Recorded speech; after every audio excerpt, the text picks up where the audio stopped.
ایک طرف سے آنکھوں کے ساتھ تسکین، کان کے سننے کے ساتھ تسکین، اور پھر دیکھ لیجئے ایک طرف سے زبان کے اندر پورے کے پورے ذائقوں کو ایسے جمع کر دیا کہ اس 20,000 خلیوں سے مرکب چھوٹی سی زبان کو منہ کے اندر چھپا کے ایسی صلاحیت عطا کی کہ زبان تو ایک ہے، ذائقے سینکڑوں ہیں، وہ ذائقے کہ جس کو انسان زبان سے بیان کر کے دوسرے کو سمجھا ہی نہیں سکتا۔ کسی نے اگر گڑ نہیں دیکھا زندگی کے اندر، نہ اس کو چکھا ہے، ایک عقل مند انسان اس کو آ کے بیٹھ کے گڑ کا ذائقہ سمجھانا چاہے، وہ ساری زندگی لگا کے بھی گڑ کا ذائقہ نہیں سمجھا سکے گا، وہ میٹھا میٹھا کہتا رہے گا، اور وہ میٹھا قیاس کرے گا کبھی شہد کے اوپر، کبھی چینی کے اوپر، کبھی گنے کے اوپر، کبھی جلیبی کے اوپر، کبھی برفی کے اوپر، کبھی گلاب، جتنی میٹھی چیزیں، ہزاروں کی تعداد میں میٹھی چیزیں ہیں، وہ آگے سے کہتا رہے گا گڑ ایسا میٹھا ہے، گڑ ایسا میٹھا ہے۔ یہ بیچارہ تنگ آ جائے گا اور کہے گا نہیں یار اس طرح کا میٹھا نہیں، یار اس طرح کا میٹھا نہیں، جب تک کہ وہ گڑ کو تھوڑا سا توڑ کر اس کی زبان پر نہیں رکھتا، اس وقت تک اس کو نہیں معلوم کہ گڑ کیسا میٹھا ہے۔ ایک چھوٹی سی زبان کے اندر ذائقے اور ذائقوں کا انتخاب، اتنا انتخاب کہ سیکنڈ کے اندر بتا دے، آنکھ نہ بھی دیکھے تب بتا دے۔ آپ یوں انگلی کر کے کہیں یہ کیا ہے تو بتا دے یہ شہد ہے، آپ یوں انگلی کر کے بتا دے یہ کیا ہے، وہ کہے یہ نمک ہے۔ کیسا انتخاب ہے۔ تو لطف اندوز ہونے کی جو چیزیں اللہ نے بنائی نا، ہم نے تمہارے لیے ضمیر بنائی، سب کچھ تمہارے لیے بنایا، سامان ضرورت بھی، سامان تسکین بھی، اور تسکین حاصل کرنے کے ذرائع بھی ساتھ لگا دیے۔ زبان کو سینکڑوں ذائقے، پھلوں کے ذائقے، سبزیوں کے ذائقے، بیکری کا سامان کتنا مختلف ہے اور کتنا زیادہ ہے، یہ سارے کے سارے ذائقے اس زبان کے اندر رکھے ہیں، اور زبان پھر طلب کرتی ہے، بولتی نہیں، بولتی تو ہے، لیکن جب کسی چیز کے لیے دل کرتا ہے نا تو زبان طلب، یہ چیز مجھے ملنی چاہیے۔ شوگر کا مریض ہے، ڈاکٹروں نے پابندی لگائی میٹھا نہیں کھانا، تو بعض دفعہ اندر سے آواز آتی ہے یار تھوڑا سا میٹھا کھا ہی لو تھوڑا سا میٹھا کھا ہی لو۔ تو اتنے ذائقے رکھ کر جو اللہ نے یہ جملہ فرمایا، اتنا جامع جملہ کہ ساری کی ساری زمینی کائنات کی طرف اشارہ کر کے بتایا کہ تمہاری غذا، تمہاری دعا، تمہاری خوراک، تمہاری پوشاک، تمہاری لطف ہونے کی ہر چیز نعمت میں نے اس کے اندر رکھ دی ہے، یہ تمہارے لیے، یہ سب کچھ ہے تیرے لیے اور تو خدا کے واسطے۔ اس چیز کے تذکرے کے بعد ایک اور تذکرہ اگلے جملے میں، اب اللہ تعالیٰ زمین کی پستیوں سے اٹھا کر انسان کے عقل و شعور کو آسمانوں کی بلندیوں کی طرف لے کے جا رہے ہیں۔ قرآن کا عجیب انداز ہے کہ یہ ایسے انسان کی فکری اور شعوری تربیت کرتا ہے کہ کبھی زمین پر لے آتا ہے، دیکھو ادھر، دیکھتے جاؤ، سمجھتے جاؤ، سوچتے جاؤ، فکر کرتے، جو اچانک اللہ کہے گا ادھر کو دیکھو، اوپر کو دیکھو، کائنات کی اس سطح کو دیکھو۔ چنانچہ چاندنی رات کے اندر زمین پر لیٹا ہوا ایک انسان، اور ٹھنڈی رات کے اندر، خوشگوار ماحول کے اندر جب ایک انسان زمین کے ماحول سے یوں آنکھ اوپر اٹھاتا ہے تو ستاروں کی جگمگاتی ایک کائنات اس کو نظر آتی ہے۔ اتنی خوبصورت کائنات کہ انسان کی آنکھیں اس میں کھپ جاتی ہیں، اتر جاتی ہیں۔ بعض دفعہ انسان کی آنکھیں کہتی بس دیکھتا ہی رہے، کہیں چاند چمک رہا ہے، کہیں ستارے دمک رہے ہیں، کہیں اس سے بلند ترین ستارے کمکموں کی شکل میں نیلی فضا کے اندر، صاف موسم کے اندر انسان کو اپیل کر رہے ہیں ہمیں دیکھ لو، ہم قدرت کے شاہکار ہیں، ہم قدرت کی نشانیاں ہیں، ہمیں کسی نے بنایا ہے، ہمیں کسی نے سجایا ہے، ہمارا کوئی مالک خالق ہے، ہمارا کوئی پیدا کرنے والا ہے۔ کس قدر انسان اوپر کی طرف جب نگاہ اٹھاتا ہے تو مصروف ہو جاتا ہے۔ اللہ یہی جملہ ثم استوى الى السماء فسواهن سبع سماوات، زمینی کائنات کی بات کر کے فرمایا اس کے بعد اللہ تعالیٰ متوجہ ہوئے آسمان کی طرف، 7 آسمانوں کو برابر کر دیا۔ دوسرے سادہ لفظوں میں آپ یوں بھی کہہ سکتے ہیں کہ پہلے ہمارے جسم کے سارے اسباب کو بیان کر کے بتایا کہ تمہارے جسم سے، وجود سے یہ چیزیں وابستہ ہیں۔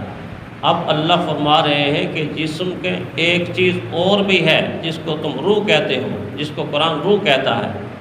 اب تھوڑی سی نگاہ اوپر کرو تو تمہیں پتہ چلے گا کہ میں آسمانوں کی بلندیوں سے اور عرش سے روح کے لیے غذاؤں کے فیصلے کرتا ہوں، وحی الہی کا فیصلہ کرتا ہوں، برکتوں کا فیصلہ کرتا ہوں، رحمتوں کا فیصلہ کرتا ہوں، نگاہ رحمت وہاں سے۔ اب آسمانوں کی طرف دیکھو کہ ادھر سے بھی سامان تسکین زمین کے اندر بھی، اور اوپر سے روح کا سامان تسکین وحی الہی کی شکل میں تم پر نازل ہوں۔ ثم استوى الى السماء، پھر اللہ نے زمین اور اس کی ساری چیزیں تمہارے لیے پیدا کرنے کے بعد پھر ارادہ کیا آسمانوں کی طرف۔ اس میں ایک سوال یہ پیدا ہوتا ہے، اللہ وہ ذات ہے جس کے بارے میں اللہ خود قرآن میں کہتا ہے کہ میں ایسی ذات ہوں، مجھے بنانے کے لیے صرف کن کی ضرورت ہے، اور کن بھی تمہیں سمجھانے کے لیے کہہ رہا ہوں۔ میرا ارادہ ہوتا ہے تو چیز تخلیق ہو جاتی، بس۔ اللہ کو وقت کی ضرورت نہیں، اللہ وقت کا پابند نہیں، اللہ مٹیریل کا پابند نہیں، ساز و سامان کا پابند نہیں۔ یہ ساری چیزیں انسان کو ضرورت ہوتی ہے کہ مٹیریل ہوگا تو یہ تپائی بنے گی، مٹیریل ہوگا تو یہ گھڑی بنے گی، مٹیریل ہوگا تو یہ اینک بنے گی، پھر وقت لگے گا۔ درزی کہتا ہے کپڑے دے کے جاؤ، 10 دن کے بعد آ کے لے کے جانا۔ تو انسانوں کو وقت کی بھی ضرورت ہے، مٹیریل کی بھی ضرورت ہے۔ اللہ تعالیٰ کو یہ چیزیں تو نہیں ہے، ضرورت تو نہیں ہے، تو پھر کن کہہ کے زمین و آسمان کو اکٹھا ہی کیوں نہیں بنا دیا؟ اکٹھا ہی کیوں نہیں بنا دیا؟ جبکہ یہاں اللہ فرماتے ہیں کہ زمین میں جو کچھ ہے پہلے میں نے وہ تمہارے لیے پیدا کیا۔ ثم استوى الى السماء، پھر میں آسمانوں کی طرف متوجہ ہوا۔ اللہ تعالیٰ کی ذات پہ قربان جائیں، اللہ تعالیٰ کس طرح انسانوں کے ذہن اور عقل کے قریب آ کر اتنا انسان کو سمجھانا چاہتا ہے کہ جتنا انسان سمجھ سکتا ہے۔ پرائمری کے بچے کو اگر آپ ماسٹر لیول کی کتاب سمجھائیں گے تو وہ نہیں سمجھ پائے گا۔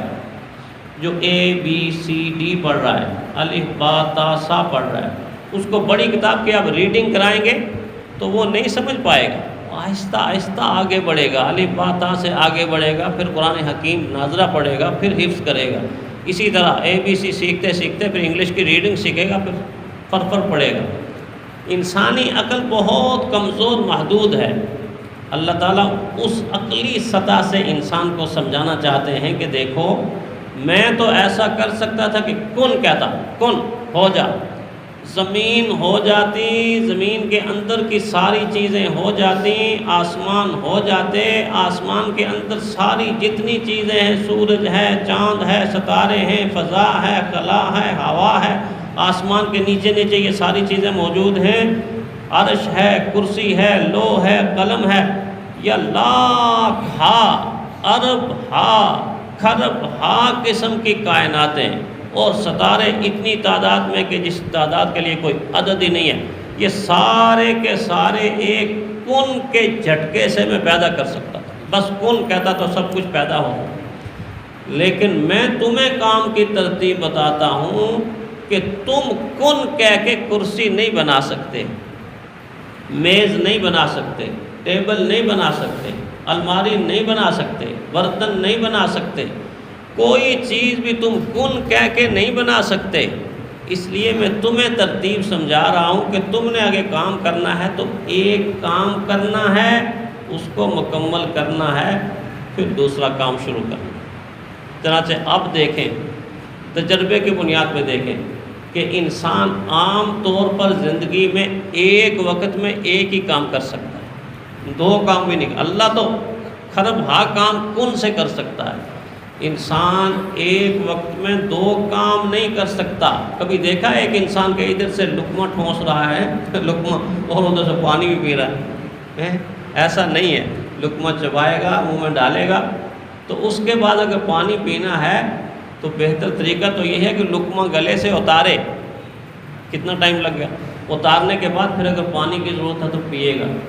گویا دوسرا کام شروع کرنے کے لیے اس کو وقت چاہیے، ورنہ اگر کٹھا گڑمٹ کرے گا کہ ایک طرف سے درزی کپڑے بھی سی رہا ہے اور دوسری طرف سے وہ کوئی دوائی بھی بنا رہا ہے، حکیم بھی ہے نا، حکیم جب دوائی بناتا ہے تو وہ ایک ہی بنا رہا ہوتا ہے، درزی جب کپڑے سیتا ہے تو وہ ایک ہی کپڑے سیتا ہے، یا کپڑے بھی سی رہا ہے اور کپڑے سیتے ہوئے کوئی اور کام کرنا۔ تو ایک وقت میں اندر ایک انسان ایک ہی کام کر سکتا ہے تسلی کے ساتھ، دو کام نہیں کر سکتا۔ تو دو کام کے لیے تو وہ لطیفہ مشہور ہے نا، وہ شیخ صاحب تھے ہمارے، تو اس نے اپنے خادم کو بھیجا بازار کے اندر کچھ چیزیں لینے کے لیے، لیٹ ہو گیا، کہیں لاؤبالی پن ہوتا ہے ملازموں کے اندر، تو آیا تو اچھی طرح سے اس کی خاطر تواضع کی اور اس کو غصے سے یہ کہا، اتنا تم لیٹ کرتے ہو، نکمے ہو، نکھٹو ہو، تم سے کام ہو سکتا ہی نہیں ہے اور اتنے دیر لگا کے آئے ہو، تو اب ایسا کرنا کہ ایک وقت کے اندر دو تین کام کرنے ہیں۔ تو جب پریشان ہو گیا، چلو اچھا ٹھیک ہے۔ تو دوسرے دن تیسرے دن شیخ صاحب بیمار ہو گئے بہت زیادہ، بس چارپائی کے اوپر پڑ رہے، تو کہا جاؤ جا کے دوائی لے کے آؤ۔ تو وہ گیا تو دوائی لا رہا ہے اور پیچھے اس کے ایک آدمی چل رہا ہے، وہ آ رہا ہے ساتھ دونوں۔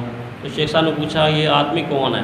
تو کہنے لگا جی آپ نے کہا تھا ایک وقت کے اندر دو کام کرنے ہیں، تو میں دوائی بھی لے آیا ہوں، تو میں نے سوچا کہ دوائی نے کام نہ کیا تو آپ دنیا سے رخصت ہو گئے، تو میں یہ گورگن بھی ساتھ لایا ہوں قبر کھودنے والا کہ چلو یہ قبر کھودے گا تو آسانی ہو جائے گی، قبر کھودے گا تو آسانی ہو جائے گی۔ تو ایک وقت کے اندر دو کام ایسے ہی ہو سکتے ہیں۔ تو اللہ تعالیٰ نے جو یہ فرمایا کہ زمین کے بعد میں نے آسمان کی طرف ارادہ کیا، انسان کو سکھانے کے لیے بتایا کہ ایک کام کے بعد دوسرا کام اس طرح کرتے ہیں، ترتیب یہ ہے۔ سبع سماوات کا لفظ استعمال کیا ہے، 7 آسمان، 7 سے کیا مراد ہے، اور آسمانوں کی کائنات میں کیا کیا اللہ جل شانہ نے اپنی قدرت کی نشانیاں رکھی ہوئی ہیں، یہ انشاءاللہ اگلے درس میں بیان کریں گے۔ اللہ تعالیٰ سمجھ کر عمل کرنے کی توفیق عطا فرمائے۔